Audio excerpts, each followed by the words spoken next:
4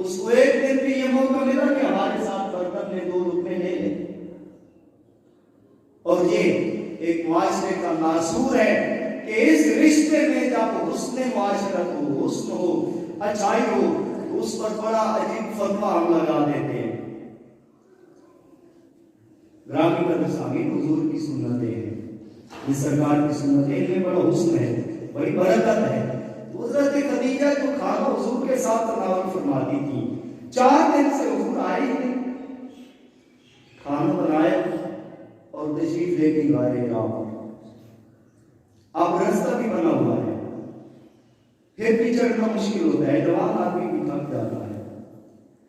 رستہ بھی نہیں تھا، آپ اوپر تشریف لے گئے تو قریب تھی غار کے، ادھر سے اللہ تعالیٰ نے حضرت جبریل کو بھیجا اور فرمایا کہ آپ سے یہ عرض کرو کہ آپ کی زوجہ محترمہ آ رہی ہیں، آپ ان سے محبت سے پیش آئیں، ان کے ساتھ مل کے کھانا کھائیں، اور یہ کہ ان ربک یقرأ علیہ السلام، خدیجہ کی وفا پر اس کا رب بھی سلام فرما رہا ہے.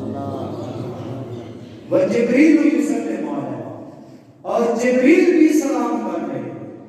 جس رشتے کو جبریل سلام کرے، رب جلیل سلام کرے، کیا محبت کا رشتہ ہوگا. اور آپ کے وصال شریف کی آخری بات میں عرض کروں، حضرت سیدہ خدیجہ الکبریٰ، آپ کا وصال شریف قریب تھا، مرض الموت میں تھی. آپ نے اپنی شہزادی محترمہ مخدومہ کونین سیدہ فاطمہ الزہرا سلام اللہ علیہا، آپ کو حکم دیا کہ ابا جی کے پاس جاؤ اور عرض کرو کہ اب میرا وقت قریب ہے اور میری یہ خواہش ہے. اللہ اکبر، اللہ اکبر، اللہ اکبر، یہ آخری خواہش ہے. فرمایا کہ عرض کرنا میری یہ خواہش ہے کہ آپ اپنی قمیض مبارک میں وہ میرے لیے کفن کے طور پہ استعمال ہو، مجھے کفن آپ کی قمیض مبارک میں دیا جائے. اللہ اکبر. جب یہ پیشکش کی تو پھر نبی کریم صلی اللہ علیہ وسلم نے حکم کیا فرمایا؟ آپ نے کیا فرمایا؟ فرمایا فاطمہ امی جی سے جا کے کہنا یہ تو تم نے قمیض مانگی ہے، لو طلبت جلدی نہ آتیت کہ، اگر تم کہتے نا کہ یہ چمڑی اتار کے تو میں یہ بھی حاضر کر لیتا. زیادار سامعین، یہ وفا کا اور حیا کا ایک کھلا باب ہے. حضرت سیدہ خدیجہ الکبریٰ رضی اللہ تعالی عنہا. اللہ تعالی ہماری عورتوں کو، ہماری بچیوں کو، ہماری بہنوں کو، ہماری بیویوں، ہماری ماؤں کو حضرت سیدہ خدیجہ رضی اللہ تعالی عنہا کے نقش قدم پر چلنے کی توفیق عطا فرمائے. آخر دعوانا الحمدللہ.